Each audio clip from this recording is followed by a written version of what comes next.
ظفر 100% بومی میباشد. دست توانمند متخصصان زبده و کارآمد سازمان صنایع هوافضا طراحی و ساخته شده است.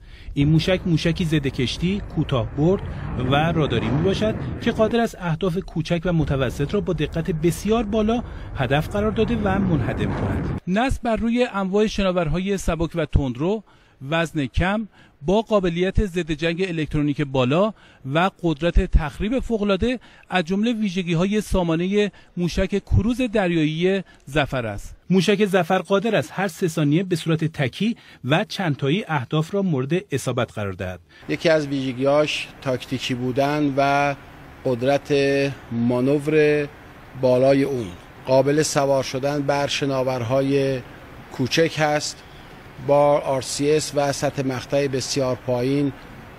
قابلیت تشخیصش توسط رادارهای دشمن بسیار کم هست.